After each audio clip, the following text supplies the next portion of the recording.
বাস্তবে কি প্রেমে পড়েছে মিঠাই অভিনেত্রী সৌমিত্রিষা কুণ্ড? বিস্তারিত জানতে ভিডিওটি শেষ পর্যন্ত দেখুন। টলিপাড়ায় এখন চর্চা নতুন নাম সৌমিত্রিষা কুণ্ড, যার কেরিয়ার শুরু হয়েছিল 7 বছর আগে। তারপর ধীরে ধীরে পথ চলা টেলিভিশনের দুনিয়ায় মিঠাই হয়ে এসে সকলের মন জয় করে নিয়েছিলেন তিনি। টেলিপাড়ার দর্শক তাই তাকে মিঠাই নামেই বেশি চেনে। তবে এবার মিঠাই রানী পা রেখেছেন বড় পর্দায়। বড় পর্দার দর্শকদের কাছে তিনি পরিচিত রুমি নামে।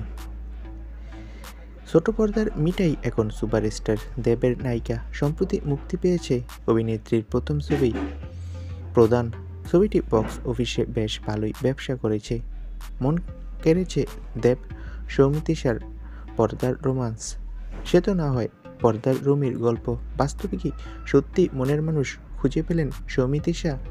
অভিনেত্রী সৌমিত্রিষা অবশ্য একটা জনপ্রিয় সংবাদ মাধ্যমকে সাফ জানালেন না, এখনও তিনি এমন কাউকে খুঁজে পাননি যাকে নিয়ে ঘর বাঁধার স্বপ্ন দেখতে পারেন। অভিনেত্রীর কথায়, এটা তার কেরিয়ার তৈরির সময়, আপাতত কেরিয়ারেই মন দিতে চান। অভিনেত্রী জানান যে এই মুহূর্তে কোনো সম্পর্কে তিনি নেই, প্রেমও করছে না, আপাতত প্রেমের বিষয়ে ভাবতে চান না অভিনেত্রী। তো বন্ধুরা, অভিনেত্রীর এই জবাবে তোমাদের কি মন্তব্য? কমেন্ট করে জানাও। ধন্যবাদ।